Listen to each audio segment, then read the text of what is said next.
I'm Giselle Johnson, and I never thought I'd be the kind of person to get blindsided by a divorce demand in my own living room, holding back tears while my husband waved papers in my face like a victory flag. I'm 42, a sales manager for a tech company in Atlanta, Georgia, where the humid air and oak-lined streets make everything feel heavier than it should. My life wasn't always this chaotic. I used to think I had it figured out. Decent job, nice savings, a heart that still hoped for something real. But that morning, when Ryan, my husband, looked at me with a smirk and said, "I don't need you anymore," it felt like the ground caved in, and it wasn't just the divorce that hit me like a freight train.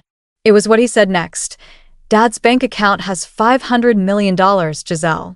I'm set for life. You were just the ATM until I got it." My stomach churned. I'd seen hints of Ryan's selfishness before. Little things, like how he'd dodge chores or flash a grin to get his way. But this was a whole new level of cold. He'd married me, played the part of a caring husband, all while waiting for his father to die so he could cash in. And the worst part?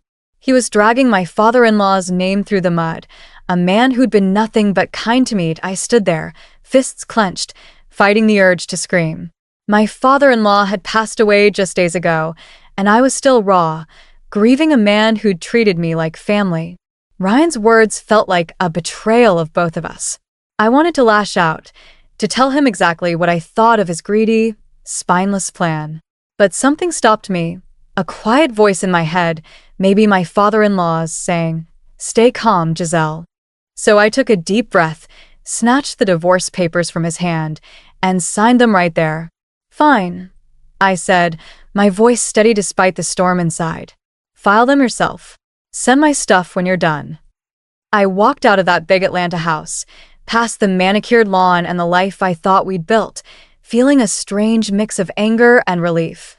Ryan thought he'd won, but he was about to learn the hard way. That $500 million he was banking on? It was a fantasy. And I knew it. Let me back up. To understand how I ended up here, you need to know where I started. I wasn't always this jaded. A few years ago, I was happily married to my first husband, a quiet guy who worked construction. We weren't rich, but we were content, saving up for a house in the Atlanta suburbs. Then one morning I got the call that changed everything. He'd been in a car accident on a job site. He didn't make it. The grief was like a weight I couldn't shake, heavy and relentless. Between life insurance and a severance package, I ended up with $500,000. It was more money than I'd ever seen, but it felt like blood money. My in-laws, sweet folks in their late 70s, told me to keep it. "We don't need it," they said. "You're young, Giselle. Use it to start over." I tried to share it with my brother-in-law and his wife, but they only took a small piece, insisting the rest was mine. There I was, 39, widowed, and sitting on a small fortune. I kept working, throwing myself into sales pitches and client meetings, but when I came home to my little apartment, the silence was deafening. I'd make coffee for 2 out of habit, then stare at the extra mug, feeling that ache in my chest. I wasn't broke, but I was broken. I needed someone to talk to, someone to make the world feel less empty. That's when Ryan Carter walked into my life. Ryan was a sales rep at a partner company, the kind of guy who could light up a room with a joke and a smile. He was 43, with a boyish charm that hid his rough edges. We'd cross paths at work events, trading small talk about clients or the latest tech trends. One day, over coffee at a conference, I let it all spill out. My husband's death, the loneliness, the way I felt like I was just going through the motions. Most people would have squirmed or changed the subject, but Ryan listened. He cracked a few lighthearted jokes, nothing mean, just enough to make me laugh for the first time in months. "Your husband was lucky to have you," he said, his eyes soft. "I'm terrible at relationships, Giselle. I get dumped faster than a bad Tinder date." He laughed, but there was a hint of truth in it. We started meeting up outside work, grabbing drinks at a dive bar in Midtown, talking about everything from music to our childhoods. Ryan grew up in Atlanta, in the shadow of his father, a big-shot real estate developer who'd made millions flipping properties across the Southeast. Ryan's mom left when he was young, chasing a lavish lifestyle his dad wouldn't fund. It left Ryan with a chip on his shoulder, always feeling like he had to prove himself, but never quite measuring up. I didn't see it then, but that insecurity drove a lot of what he did. Point one night, as we walked along the Beltline, he picked up a crumpled receipt I'd dropped and stuffed it into his already bulging wallet. "You're like a kid, Ryan," I teased, laughing as he fumbled with loose change. "Hey, I'm 43. Thank you very much," he shot back, grinning. That moment, small as it was, made me feel alive again. The hole in my heart didn't seem so big anymore. A year later, when Ryan confessed he had feelings for me, I hesitated. My first husband's memory still lingered, but I felt like he was telling me to move forward.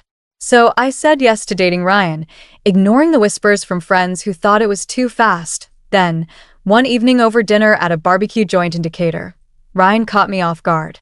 "Giselle, we're not getting any younger. Why don't we just get married?" His eyes sparkled with that impulsive energy I'd come to love. I laughed, thinking he was joking, but he was serious. My gut told me to slow down, but Ryan's confidence was infectious. I thought maybe his carefree attitude could balance out my overthinking. "Okay," I said, surprising myself. "Let's do it." It wasn't until after I said yes that Ryan dropped another bombshell. "Oh, by the way, I'm living with my dad," he said casually, like he was mentioning the weather. "He's been sick, needs some help. You cool with that?" I froze. He had mentioned his dad before, not like this. "Why didn't you tell me sooner?" I asked, my voice tight. "Didn't want to scare you off," he said with a shrug. "It's no big deal. Meet him and you'll see." I wasn't thrilled, but I agreed to meet his father, hoping it wouldn't change things. Little did I know that meeting would shape everything that came next. Walking up to Ryan's dad's house in suburban Atlanta felt like stepping into a different world. The place was big, 3 stories, red brick, with a wide lawn shaded by ancient oaks. But it wasn't flashy. It was the kind of home that screamed old money, practical but impressive. My stomach churned with nerves. I'd heard Ryan talk about his dad, a retired real estate developer who'd built half the strip malls in Georgia, but meeting him felt like a test I hadn't studied for. Ryan, as usual, was unfazed, swinging open the gate like he was strolling into a bar. "Relax, Giselle," he said, flashing that grin. "Dad's gonna love you." Inside, the house smelled like cedar and old books. Ryan's dad was waiting in a recliner, propped up with pillows, his face kind but tired. He wasn't bedridden, just frail, needing a hand to get around. "Sorry to meet you like this," he said, his voice warm despite the strain. "I'm not as spry as I used to be." I smiled, trying to hide my nerves. "No trouble at all," I said. "It's great to meet you." We hit it off instantly. He asked about my job, selling software solutions in a tech market that was shifting faster than I could keep up. "Tough business, with everyone going cloud-based," he said, his eyes sharp. "You focusing on integrations or new markets?" I blinked, surprised. Most people glazed over when I talk shop, but he got it. We dove into a conversation about market trends, and for a moment, I forgot I was meeting my future father-in-law. It was like talking to a mentor. Ryan, meanwhile, fiddled with his phone, clearly bored. "Dad's stingy," Ryan muttered later as we left. "Could have built a mansion, but no, we're stuck in this place." I frowned, glancing back at the house. It was bigger than anything I'd ever lived in. How could Ryan call it stingy? But I let it slide, too caught up in the warmth of his dad's welcome. When Ryan and I got married a few months later, we moved into his dad's house. It made sense, there was plenty of space, and his dad needed help. Ryan had a big idea. He'd quit his sales job to take care of his dad full-time. "I've been a lousy son," he said one night, his voice softer than usual. "Dad's done so much and I've done nothing. I want to step up, be the homemaker." I was skeptical. Ryan wasn't exactly Mr. Responsible, his wallet was still a mess of receipts and loose change, but I admired his heart. "You sure?" I asked. "You won't miss work?" He shook his head. "I'd regret not doing this more. I can always go back later." I nodded, hoping he meant it.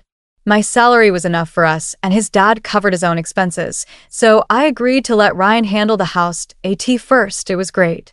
I'd come home from long days pitching software to find Ryan cooking dinner. Nothing fancy, just burgers or pasta, but it felt like a home.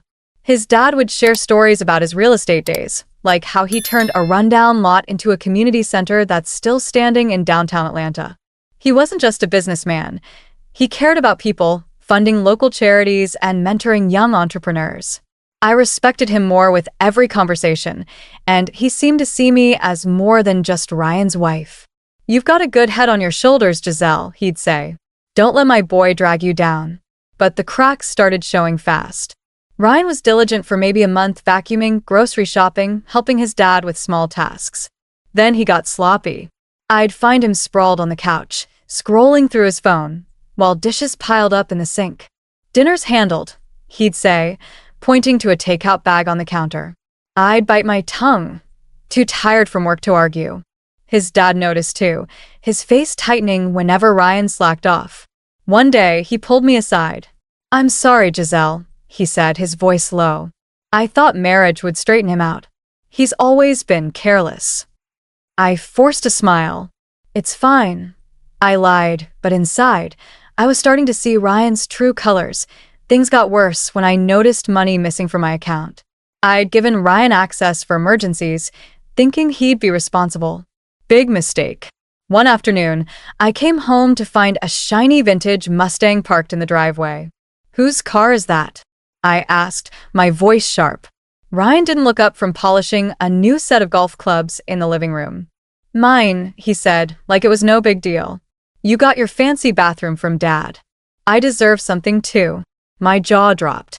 The bathroom wasn't my idea. His dad had overheard me mention a leaky faucet and turned it into a full renovation, complete with a walk-in shower to help him get around.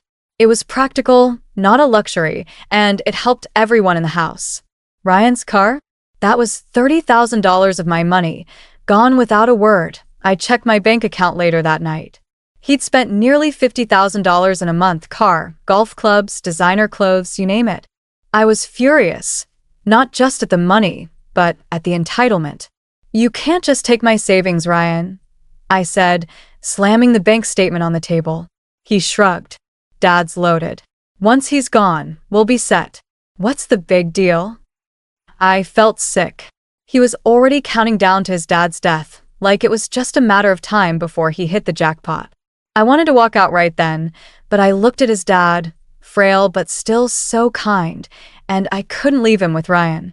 Not yet.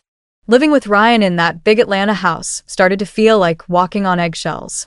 I'd come home from grueling days at the office, pitching software to clients who wanted miracles for pennies, and find Ryan glued to the couch, surrounded by empty takeout containers.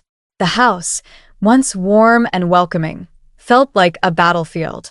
I'd cook, clean, and do laundry, all while Ryan claimed he was taking care of Dad.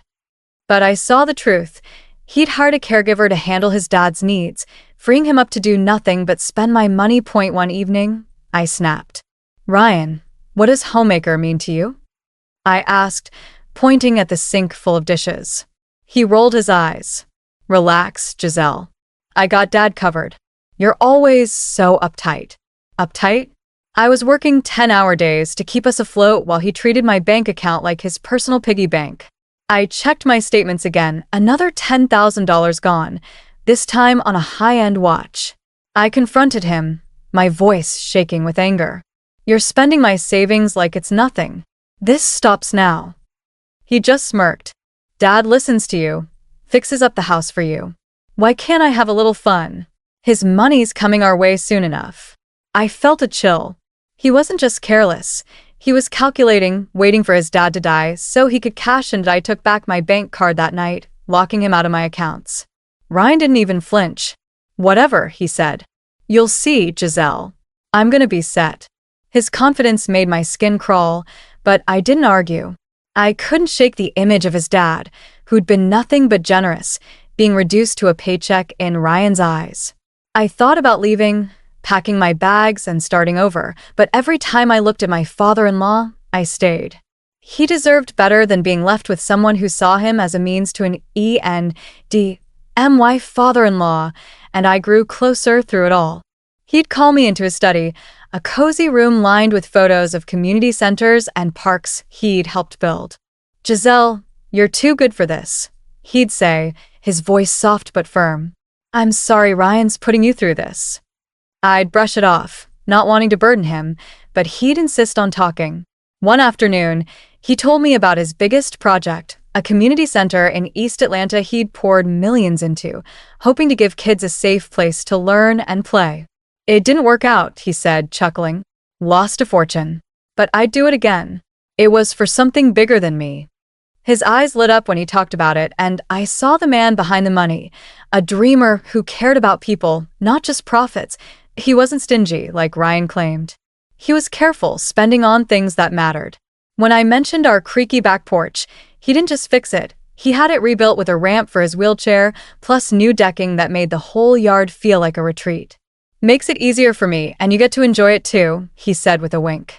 Ryan, of course, saw it differently. "Why's Dad spending all this money on you?" he snapped one night, slamming a beer bottle on the counter.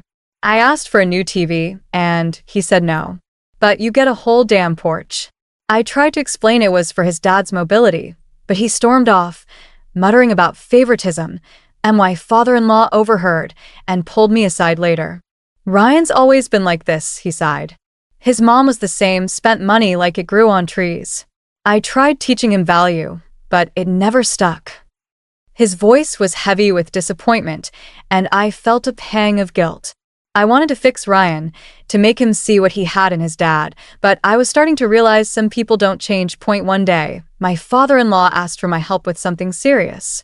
"I'm working on my end-of-life plans," he said, his tone matter-of-fact. "Nothing morbid, just want things in order. Ryan's not reliable. Can you help me sort it out?" I nodded, feeling honored but heavy.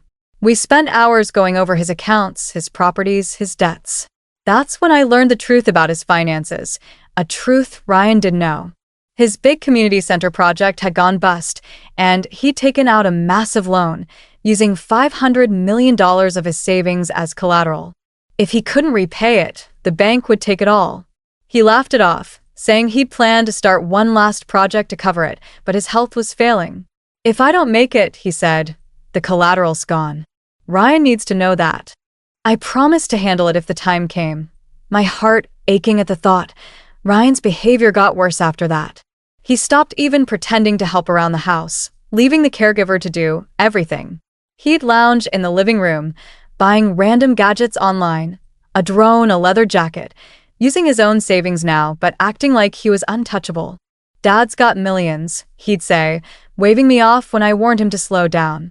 I kept my distance, focusing on work and my father-in-law's stories to keep my sanity. I knew something was coming, something big, but I didn't know how soon it would hit. The day my father-in-law passed away, it felt like the world lost a little of its light. He was gone just before his 80th birthday, taken by a sudden heart attack. The house in Atlanta, once filled with his warm laughter and stories, felt hollow. I sat in the living room, staring at the photos on the mantel, him cutting a ribbon at a community center, smiling like he'd just won the lottery. My heart ached, not just for the loss but for the time we'd had, so short but so meaningful. He'd been more than a father-in-law.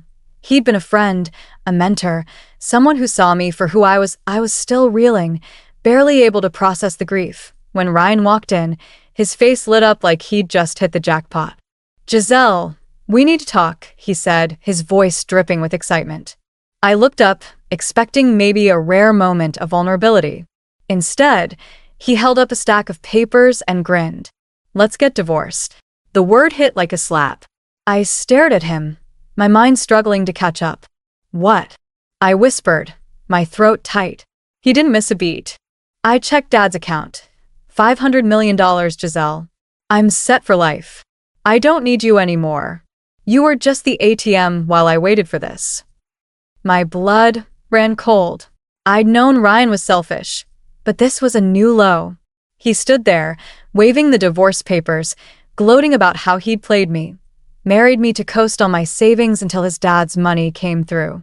And the way he talked about his dad like he was just a stepping stone to a fortune made my stomach turn. I thought of all the times his dad had apologized for him, the way he'd hoped Ryan would grow up.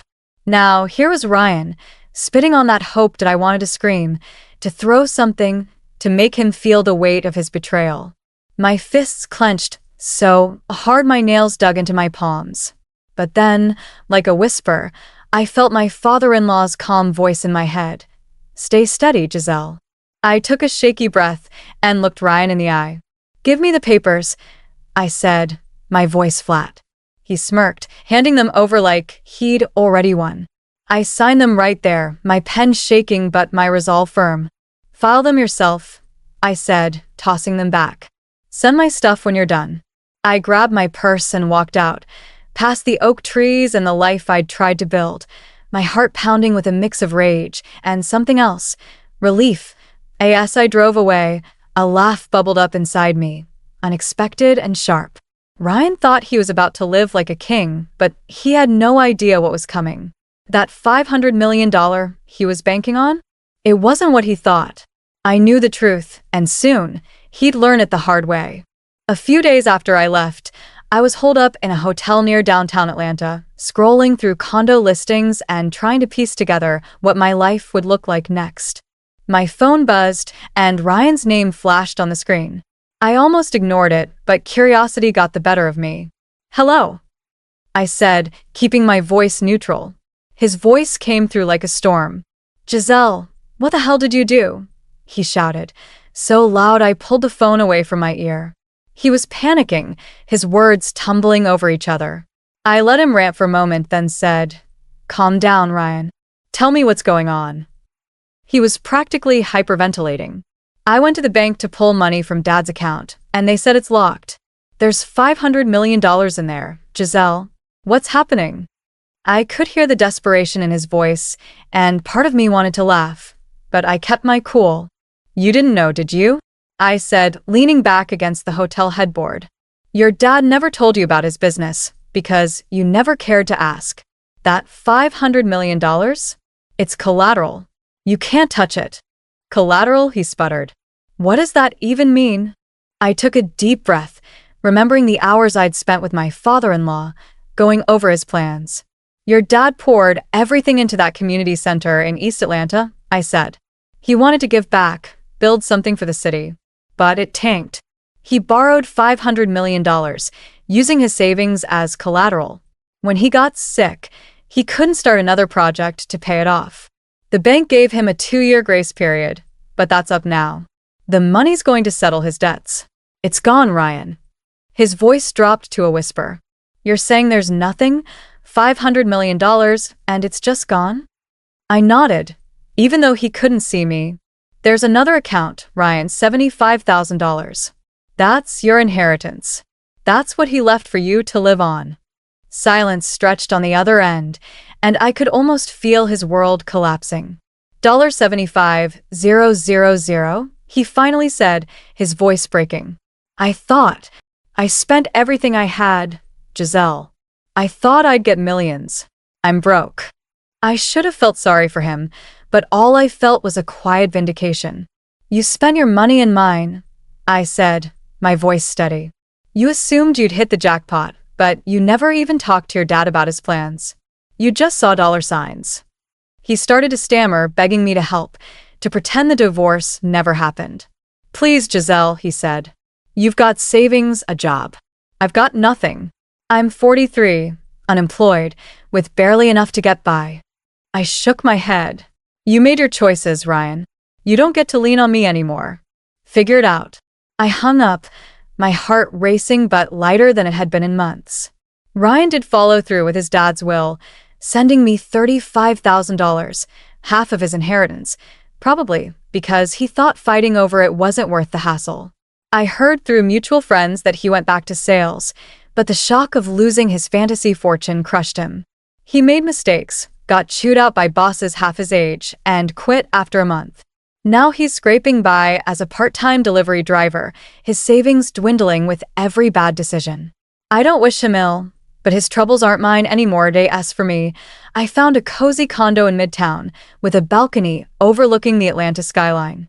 I deposited the $35,000 in my savings, not to spend, but as a reminder of my father-in-law's spirit, his drive, his heart, his belief in doing what matters. Every time I check my account and see it there, it's like he's cheering me on, telling me to keep going. I'm back to long days at work, pitching software and closing deals, but now I come home to a place that's mine, filled with my own dreams. I'm not the widow lost in grief anymore, or the wife stuck in a lie.